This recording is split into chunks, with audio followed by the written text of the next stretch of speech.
Good morning, good morning, good morning. It's 4:10 a.m. It's Monday. I'm on my way to the gym. I am not running late.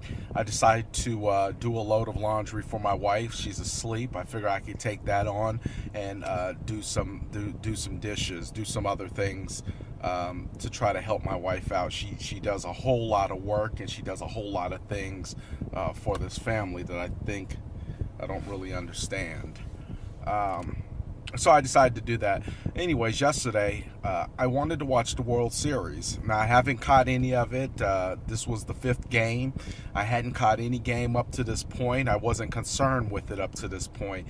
But I knew it was an elimination game yesterday. It was 3-1. Cleveland Indians are up 3-1. You need 4 games to win.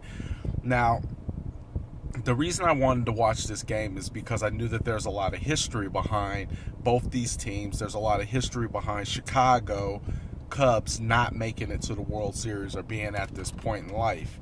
And ultimately, almost, I would say 99% of everything that happens in my life, I attribute to a revelation from God. 99%, hands down. Doesn't matter what it is. It could be a black cat walking in front of me.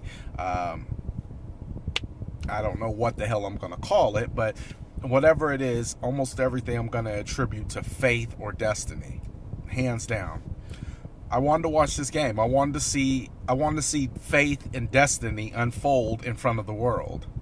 And yeah, true, even in sports, it unfolds because there are people involved with sports. And where there's a man's will to win, there's faith. So I get over to the house. My family was already over there. We went to church that day, yesterday, and then they went over there first, and I did a little bit of work, and then I headed over there.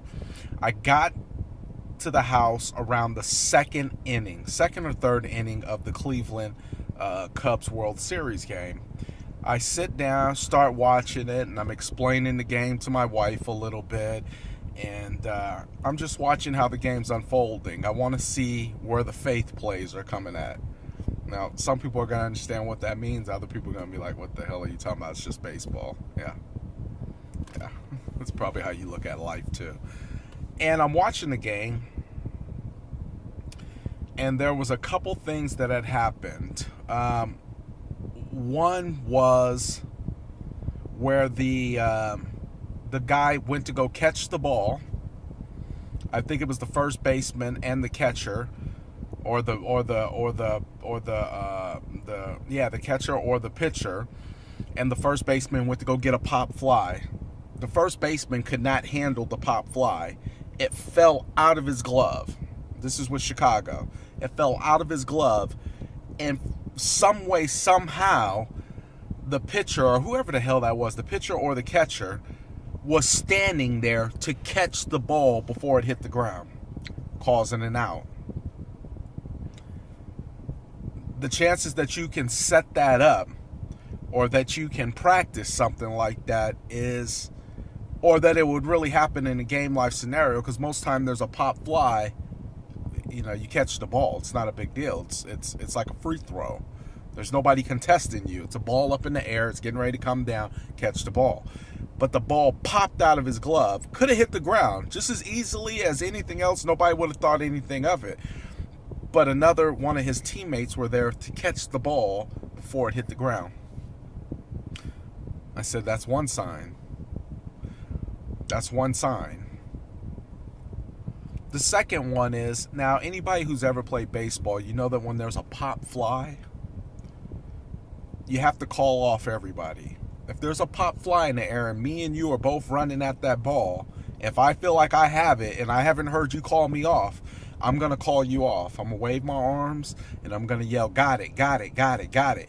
That signals you, get the hell out my way, because I don't want to run into you, because more than likely we're going to drop the ball if we run into each other. For some reason, they didn't communicate and the ball was in the air. The guy, as he grabbed the ball in his glove lightly, his teammate hit him. Ordinarily, because at the pace that they're running, that would have jarred that ball loose. But he didn't. He held on to the ball. There was 2 signs in there, and I looked at my wife at the end of it, and I looked at her after I'd seen the second miraculous catch. I said Chicago's going to win this game. I said faith and favor is too much on their side. Their will to win is too strong right now. They are determined to win. The mistakes that they're making, they're capitalizing on the fact that there's a teammate or there's somebody there to help pick and hold them up. I think life is a lot like that game.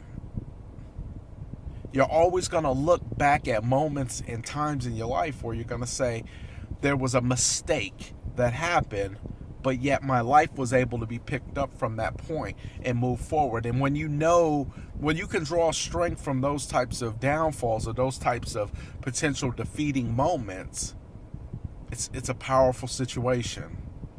It's a powerful situation. So I really wanted to watch that game specifically just to see the faith plays, because it's two wills against each other. It's two teams that individually want to win, but one wants it a little bit more than the other. And that's kind of how life is. You're going to have episodes where it looks like you're making mistakes, but it's really how you capitalize on those mistakes that matters versus the mistake itself. I mean, nobody's above mistakes. That's crazy that I wanted to watch a game because I knew it was an elimination. I wanted to see whose faith or whose will was stronger. And after I seen those two miraculous plays, because quite frankly, if the ball had hit the ground, either one of those times, they would have lost faith. They would have. Every negative thought would have came into their mind saying, this is just not going to be our game. This is not our day. And if those negative thoughts had creeped into their mind, they would have been doomed. But they made the play. That's the crazy thing. They made the play. And two of the most ridiculous looking plays I've ever seen in my life. They made the play. And they built on that momentum because it did not hit the ground. Just like life, things don't hit the ground. Mistakes happen. Sometimes you don't call it off. Sometimes you don't get a clean catch. But mistakes happen. But it's what you do after that. It's how you think about it after that. I mean, it's a damn good game. I didn't watch the whole thing. I left, around the 8th inning. Seems they did win, 3-2. Or 4-3, whatever the score was. They did win. No surprise to me. I told my wife, I was like, they're going to win. I'm not a Cubs fan. I was an Indians fan back in the last time they made a run at the World Series against New York. I think it was New York. But I'm not a fan of either one. But I knew Chicago was going to win. I had seen the faith plays. They believed. They believed in themselves. And those balls were bouncing miraculously the way they needed them to. So make it a faith-filled day. God bless. Peace out.